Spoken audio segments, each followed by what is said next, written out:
लोचा लफड़ा और जलेबी फाफड़ा, इसे गुजराती की लाइफ से कोई निकाल नहीं सकता। भाई डायलॉग बाजी ठीक है, लेकिन इसमें बहुत रिस्क है। रिस्क है तो इश्क है।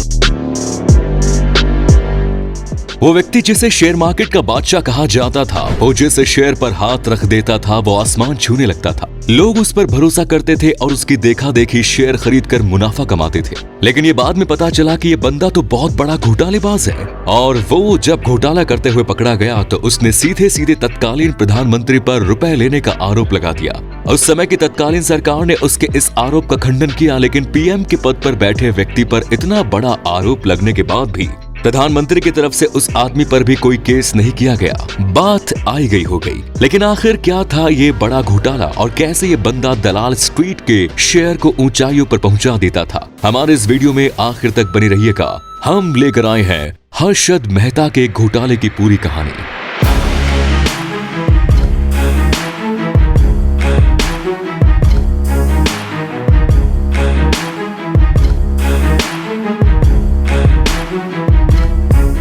हम बात कर रहे हैं शेयर मार्केट के घोटालेबाज हर्षद मेहता की। हर्षद का जन्म गुजरात के राजकोट में हुआ। शुरुआती पढ़ाई लिखाई भी राजकोट में ही हुई। इसके बाद वो छत्तीसगढ़ के रायपुर चला गया और वहां रहकर उसने पढ़ाई लिखाई की। फिर मुंबई आया और मुंबई से कॉमर्स में ग्रेजुएशन कंप्लीट किया। अपने अर्निंग करियर की शुरुआत उसने एक बीमा कंपनी में बतौर सेल्स पर्सन शुरू की। आगे चलकर उसने बीमा कंपनी की जॉब छोड़ दी। इसके बाद उसने एक शेयर ब्रोकर के अंडर में काम किया और उस काम को भी छोड़ दिया। फिर उसने अपनी खुद की कंपनी शुरू की। ये वो दौर था जब भारत में सरकार अपनी आर्थिक नीतियां बदल रही थी। साल 1992 के दौर में मनमोहन सिंह वित्त मंत्री हुआ करते थे, जबकि पीवी नरसिम्हा राव प्रधानमंत्री थे। सरकार निजीकरण को बढ़ावा देने जा रही थी। लोग सरकार का विरोध कर रहे थे क्योंकि उन्हें लग रहा था कि अब लोग बेरोजगार होंगे और नौकरियां हाथ से जाएंगी। देश एक नई इकोनॉमिक पॉलिसी को अडॉप्ट करने जा रहा था और शेयर मार्केट भी ग्रो कर रहा था। हर्षद मेहता ने दलाल स्ट्रीट में कदम रखते ही मुंबई स्टॉक एक्सचेंज में अपना नाम रजिस्टर्ड कराया और उसके बाद तो इसकी तरक्की को पंख लग गए। मुंबई में आलीशान घर के साथ साथ इसके पास कारों का खुद का एक कॉनबॉय हुआ करता था, जिसे देखकर लोग काफी जेलस फील करते थे। तू समझा? हाँ। नहीं, तू समझा नहीं। गुजरात के एक साधारण परिवार से परिवार का लड़का अगर अचानक इतनी तरक्की कर ले तो देखने वालों की आंख में किरकिरी की तरह खटकने भी लगता है। लोगों के मन में सवाल उठने लगे कि आखिर इसके पास इतने पैसे कहां से आ रहे हैं जिसे ये इन कंपनियों में लगा रहा है। लोगों ने हर्षद मेहता को तब नोटिस किया जब उसने एक सीमेंट कंपनी के शेयर में पैसा लगाया। उस समय उस सीमेंट कंपनी का शेयर 200 रुपए का हुआ करता था, लेकिन जैसे हर्षद मेहता ने पैसा लगाया उस कंपनी का शेयर 9000 का हो गया। लोगों की आंखें फटी की फटी रह गई कि आखिर ऐसा कैसे हो गया। इसके पहले कि लोग कुछ समझ पाते, ट्रेंड कुछ ऐसा हो गया कि हर्षद मेहता जिस कंपनी का शेयर खरीदता था उस कंपनी के शेयर का रेट बढ़ते चले जाते। पैसा ही पैसा होगा।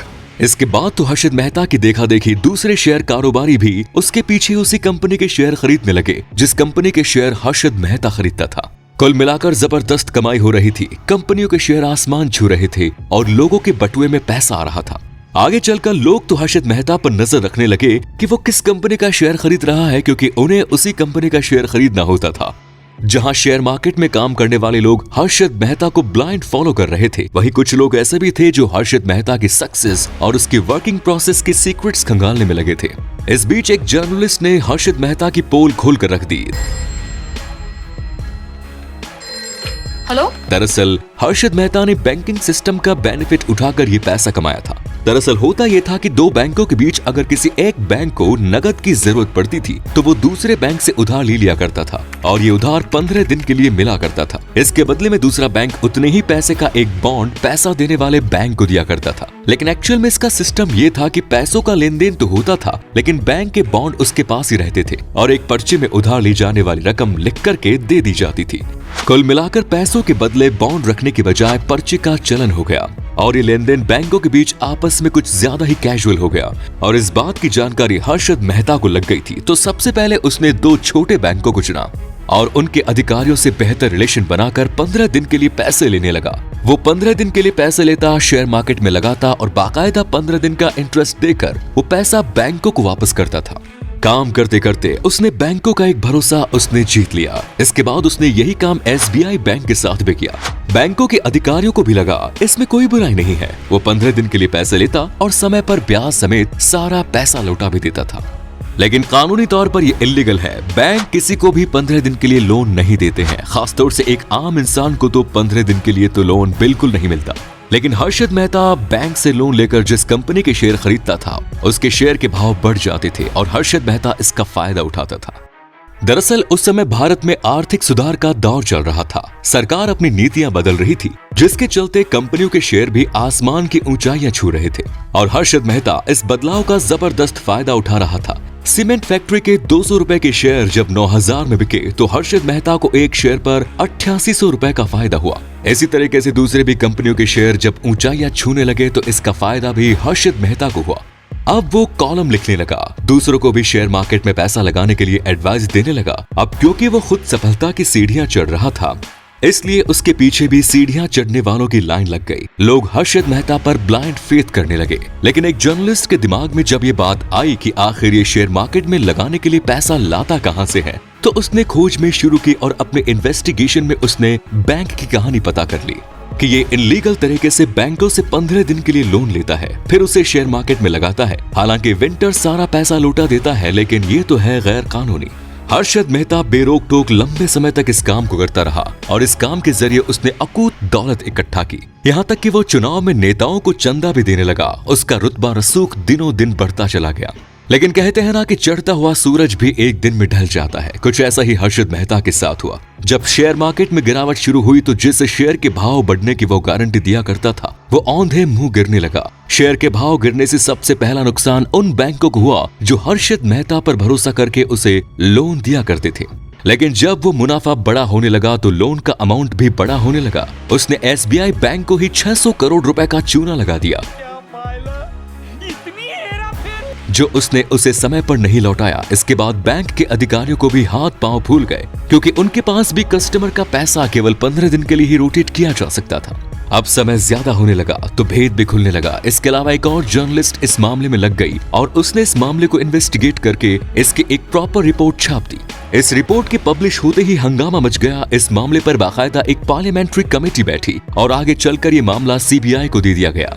जब जांच हुई तब ये पूरा मामला 4000 करोड़ रुपए का निकला। इस मामले को लेकर संसद में अच्छा खासा हंगामा हुआ।